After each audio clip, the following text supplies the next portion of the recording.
Assalamualaikum warahmatullahi wabarakatuh. Jumpa lagi dengan Bapak. Kita akan mempelajari tentang IPS, yaitu dinamika penduduk benua-benua di dunia. Yang C di buku IPS kelas 9 halaman 55. Penduduk senantiasa berubah dari sisi jumlah, distribusi, dan komposisinya.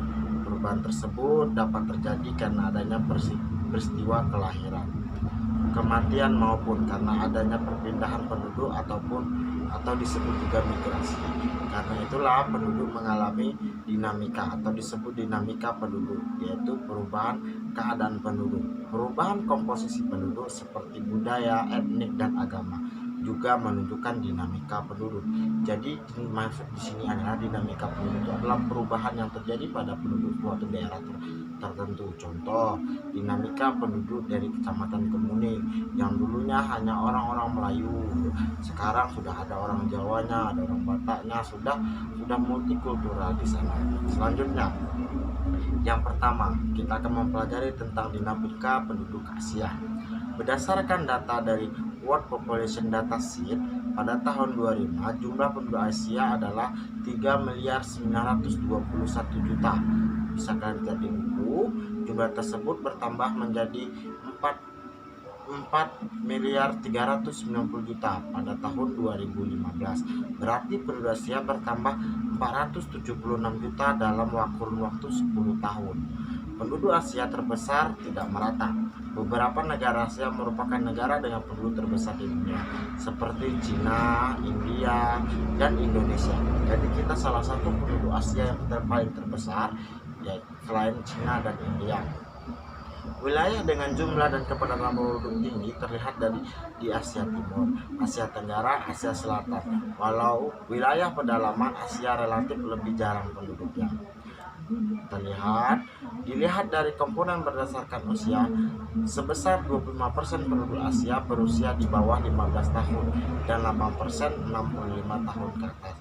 Penduduk Asia berusia antara 15 sampai 65 tahun sebanyak 67%. Ini cukup besar sekali.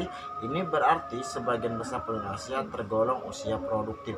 Usia produktif itu apa? Usia yang bisa mampu kerja, yang sudah mahir untuk bekerja. Penduduk Asia produktif adalah penduduk berusia antara 15 sampai 65 tahun. Laju pertumbuhan penduduk Asia mencapai 1,5% per tahun. Walaupun begitu, persebaran dan pertumbuhan penduduknya tidak merata di setiap kawasan. Contoh, Yaman, Suriah, Arab Saudi, Laos, dan Yordania merupakan negara-negara pertumbuhan tinggi, yaitu di atas 2,5%. Penduduk Asia memiliki kualitas yang dapat dilihat dengan menggunakan ukuran Human Development Index atau HDI, atau bisa dibilang indeks pertumbuhan manusia, merupakan gabungan dari indikator angka harapan hidup sejak lahir, pendidikan, dan pendekatan per kapita. Jika suatu negara memiliki skor HDI yang tinggi, maka penduduk negara tersebut menunjukkan angka harapan hidup yang lebih panjang, lama pendidikan yang lebih lama, dan pendapatan per kapita yang lebih tinggi. Selanjutnya, berdasarkan indeks HDI, kualitas penduduk Asia ternyata bervariasi. Sejumlah negara di Asia memiliki kualitas yang tinggi, sedangkan sebagian lainnya adalah rendah. Jepang, Korea Selatan, Singapura, Brunei, Cina, Saudi Arabia masuk kelompok kualitas dengan harapan hidupnya tinggi, sangat tinggi. Negara-negara tersebut memiliki yang harapan hidupnya pendidikan dan pendapatan sangat tinggi, sedangkan Indonesia termasuk kategori sedang dan Nepal adalah negara yang kategori rendah. Jadi Indonesia termasuk harapan hidupnya sedang karena kita belum masuk tinggi. Kalau udah tinggi gimana Pak? Kalau udah tinggi orangnya adalah orang-orang yang angka kehidupan tinggi, berarti tempat pekerjaannya sudah cukup, pendidikannya sudah cukup, pendapatan orang-orang itu sudah cukup. Dilihat dari komposisi berdasarkan ras, penduduk di benua Asia terdiri atas 3 ras, yaitu Mongoloid, Caucasoid, dan ras Negroid. Oke, kita pertanyaan dulu, ras itu apa? Ras itu adalah bangsa lahirnya dari mana. Contoh, kalau kita ada namanya suku itu berinduk satu. Suku berinduk satu itu adalah namanya ras. Ras itu ciri-cirinya seperti hidungnya pesek, matanya sipit, kulitnya hitam, itu adalah ras. Dan di Asia ada 3 ras kata tadi, ras Mongoloid, Kaukasoid, dan Negroid. Tipe ras tersebut bercampur baur sehingga mengalami proses asimilasi antara satu dan lainnya. Kalau dia bercampur baur namanya asimilasi. Dalam wilayah tertentu masih terdapat ras dominan sebagai berikut. Asia Utara dan Asia Tengah mayoritas adalah ras Kaukasoid atau ras Eropaid. Asia Utara dan Tengah rata-rata Kaukasoid. Kayak mana ciri-cirinya Pak? Matanya biru, hidungnya mancung, badannya putih. Itulah ciri-cirinya tuh. Asia Timur dan Asia Tenggara adalah ras Mongoloid. Matanya sipit, hidungnya pesek. Itulah ras Mongoloid. Selanjutnya yaitu Asia Selatan didominasi oleh Kaukasoid. Nah, Asia Selatan ini orang mana Pak? Orang Nepal, India, yang Tamil itu adalah Kaukasoid. Asia Selatan bagian selatan didominasi ras Negroid, misalnya suku bangsa Dravida India Selatan dan Sri Lanka. Ada juga yang sungkur Negroid. Negroid itu apa? Matanya hitam, matanya besar, rambutnya keriting, itu adalah Negroid. Yang selanjutnya Asia Kecil, Asia Barat bagian timur didominasi oleh Kaukasoid, Eropaid, dan ras Negroid. Asia memiliki budaya yang sangat beragam. Asia merupakan tempat lahirnya agama-agama besar di dunia. Kalian masih ingat apa itu Asia? Asia adalah benua yang ada di tengah, yang ada di Indonesia di sana. Nanti kalau misalnya kurang paham juga, tengok video Bapak tentang penjelasan apa itu benua, apa itu negara yang sebelumnya kita pelajari. Seperti Hindu, Sikh, Konfusme, Taoisme, Shinto, Buddha, Islam, Kristen, dan Yahudi. Agama-agama lahir di Asia kemudian menyebar ke berbagai wilayah Asia di dunia. Sejumlah agama kemudian dianut oleh banyak negara. Semua dapat dilihat pada gambar berikut ini. Kalian bisa lihat gambar pada halaman 58.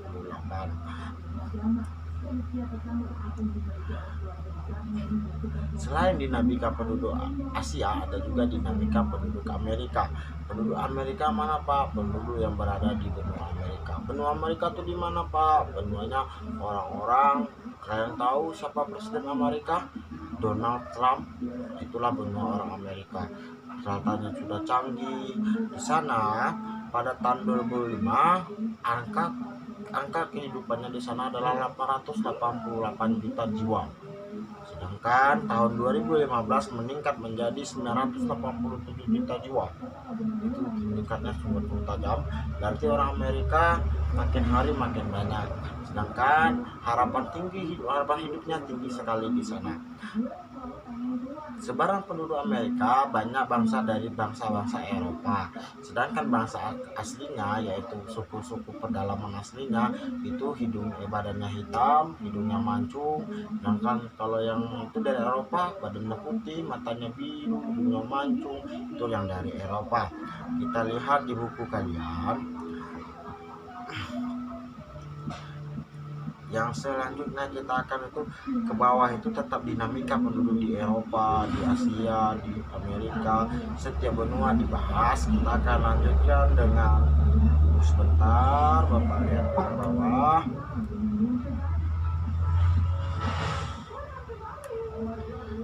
Pengaruh perubahan ruang dan interaksi antar ruang di Asia dan benua lainnya. Jadi kita ada pengaruh perubahan ruang dan interaksi. Apa itu perubahan ruang? Kita akan jelaskan. Perubahan ruang dan interaksi antar ruang dapat terjadi dalam berbagai lingkup atau skala. Dalam lingkup yang sempit, perubahan ruang dan interaksi ruang dapat terjadi antara desa dengan kota, dan dalam skala luas dapat terjadi antar negara dan benua. Itu perubahan ruang tadi itu. Perubahan ruang adalah perubahan tempat, perubahan struktural, perubahan bentuk, perubahan suku. Itu adalah perubahan ruang. Perubahan ruang dan interaksi antar ruang dalam lingkup desa dan kota telah menimbulkan berbagai pengaruh bagi desa maupun kota. Di Asia dan benua lainnya, perubahan ruang terlihat dari adanya alih fungsi lahan dari hutan menjadi pertanian dan pemukiman.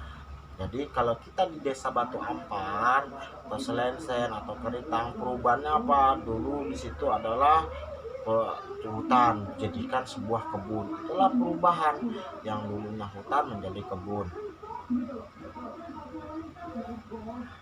serta dari pertanian menjadi pemukiman. Setelah ada perkebunan, maka adalah tinggallah beberapa orang di sana membuat rumahnya. Di Eropa, perubahan tersebut telah berlangsung lama dan meningkat saat revolusi industri. Akibat banyak terbentuknya kota-kota meningkatkan jumlah penduduk tempat tinggal di kota. Kalau di Eropa, orang sudah lama melakukannya. Indonesia baru, dan contoh Indonesia ini masih banyak hutan yang terjaga, jadi masih banyak yang belum beralih fungsi sebagai lahan. Namun sekarang sudah banyak diubah menjadi lahan. Di Asia, perubahan ruang terlihat dari fungsi lahan. Sekitar 50% lahan di Asia telah berubah menjadi wilayah pertanian. Banyak daerah di Asia berubah menjadi daerah perkotaan. Perubahan tersebut mendorong terjadinya interaksi antar ruang dalam bentuk perpindahan penduduk dari desa ke kota. Jadi karena adanya perubahan ini, banyaklah terjadinya perpindahan dari desa ke kota.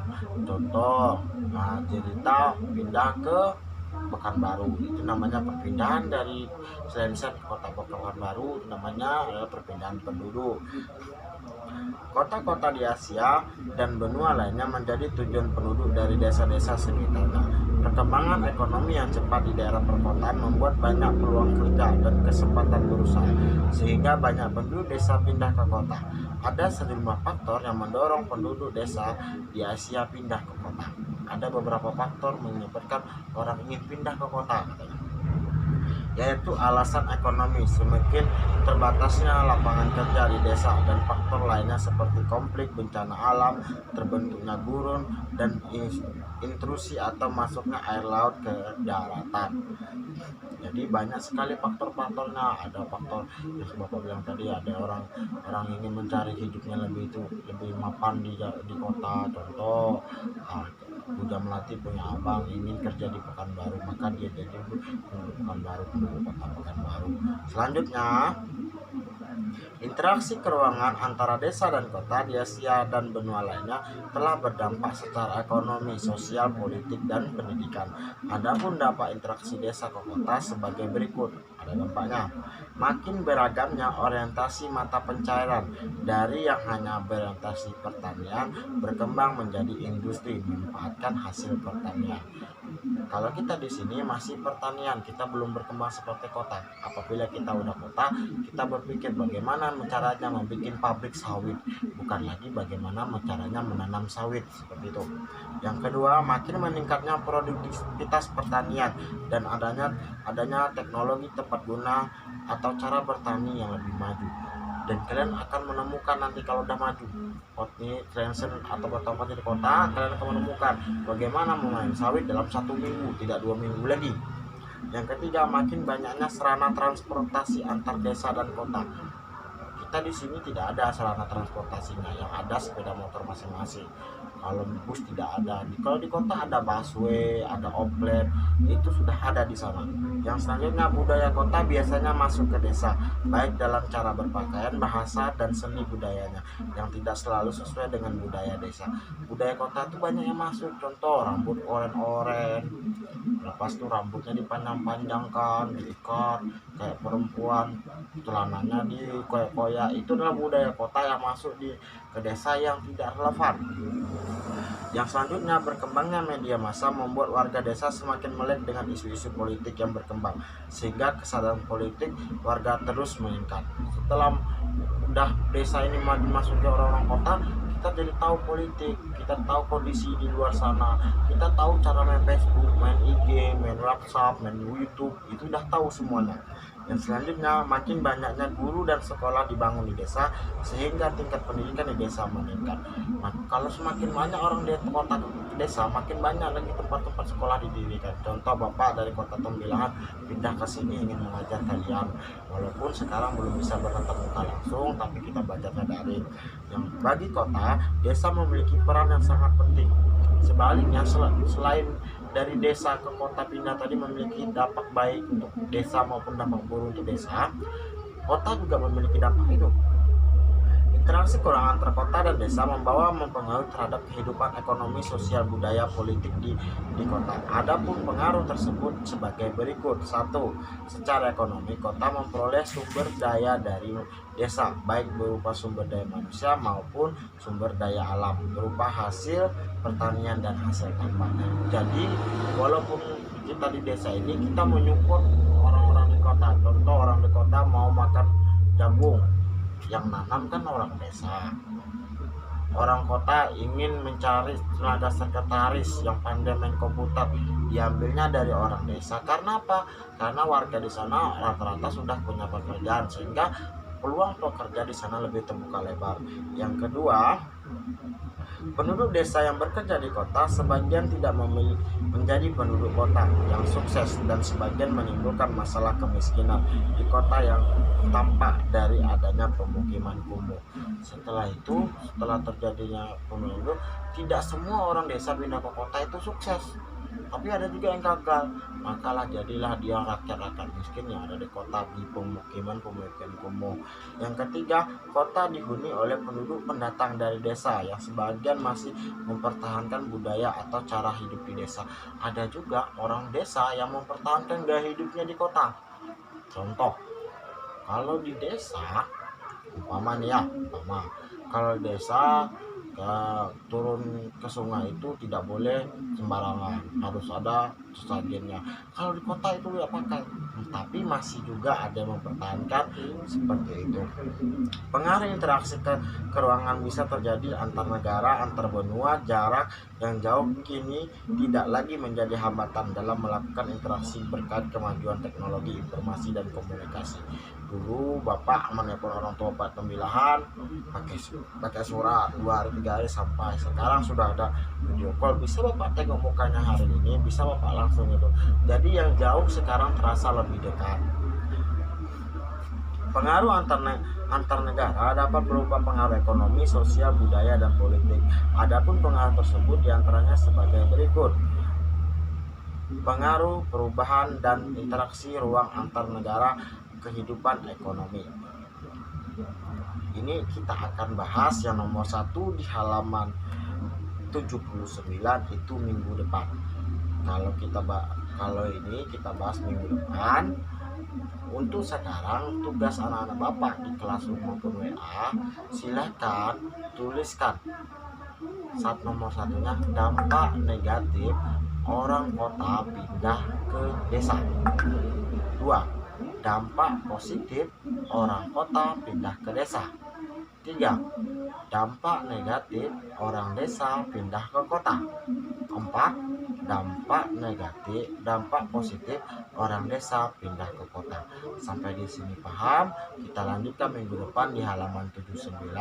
Assalamualaikum warahmatullahi wabarakatuh.